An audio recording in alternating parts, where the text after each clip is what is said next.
hey guys welcome to my channel friends finally নতুন voter লিষ্টটো আহি গ'ল 2026 চনৰ যিটো চূড়ান্ত ভোটাৰ তালিকা সেইটো 10 ফেব্ৰুৱাৰী তাৰিখে অলৰেডি মুকলি হৈ গ'ল সো ভোটাৰ লিষ্টত আপোনাৰ নামটো আছে নে নাই কেনেকৈ জানিব পাৰিব নাইবা ভোটাৰ লিষ্টটো কেনেকৈ আপোনালোকে অনলাইনৰ পৰা ডাউনলোড কৰিব পাৰিব সেই বিষয়ে আজিৰ এই ভিডিঅ'টোত আপোনালোকক ফুল ডিটেইলছত ষ্টেপ বাই ষ্টেপ জনাম সো যদি ভিডিঅ'টো ভাল লাগে লাইক শেয়াৰ কৰিব আৰু যদি চেনেলটো সাবস্ক্ৰাইব কৰা নাই এনেকুৱা ভিডিঅ' পাবলৈ চেনেলটো সাবস্ক্ৰাইব কৰিব সো গাইস নতুন ভোটাৰ লিষ্ট ডাউনলোড কৰাৰ কাৰণে প্ৰথমতে যিকোনো এটা ব্ৰাউজাৰ ওপেন কৰিব তাৰ পিছত সাৰ্চ বাৰত আপুনি টাইপ কৰিব ভোটাৰ লিষ্ট পিডিএফ এইখিনি লিখি আপুনি সাৰ্চ কৰিব সাৰ্চ কৰাৰ পিছত ইয়াতে এটা অপচন পাব ইলেক্টৰেল ৰুল এই অপচনটোত আপুনি ক্লিক কৰি দিব আৰু ওয়েবসাইটৰ লিংক মই ভিডিঅ'টোৰ ডেসক্ৰিপচনত দি দিম ক্লিক কৰাৰ পিছত এনেকুৱা ধৰণৰ অপচন পাব প্ৰথমতে ইয়াৰ পৰা আপোনাৰ যিটো ষ্টেট আছে লিষ্টটো ইয়াৰ পৰা আপুনি সিলেক্ট কৰি ল'ব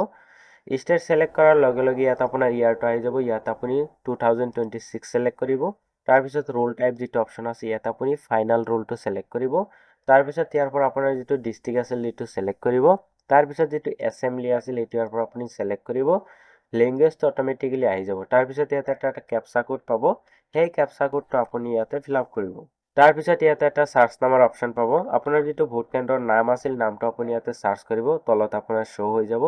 ইয়াৰ পৰা আপুনি সিলেক্ট কৰিব তাৰ পিছত ডাউনলোড সিলেক্টেড পিডিএফ এই অপচনটোত ক্লিক কৰি দিব ইয়াতে ক্লিক কৰাৰ পিছত ইয়াতে অটোমেটিক্যালি পিডিএফটো ডাউনলোড হৈ যাব ইয়াৰ পৰা আপোনালোকে এনেকৈ চাব পাৰিব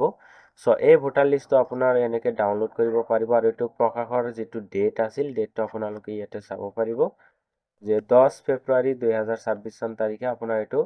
ফাইনাল যিটো ভোটাৰ লিষ্ট সেইটো এনেকৈ ডিক্লেয়াৰ কৰি দিছে সো ইয়াৰ পৰা আপোনাৰ ঘৰ নম্বৰ অনুযায়ী আপুনি নামটো চাব পাৰিব তো যদি ভিডিঅ'টো ভাল লাগে লাইক শেয়াৰ কৰিব আৰু যদি চেনেলটো সাবস্ক্ৰাইব কৰা নাই এনেকুৱা ভিডিঅ' পাবলৈ চেনেলটো সাবস্ক্ৰাইব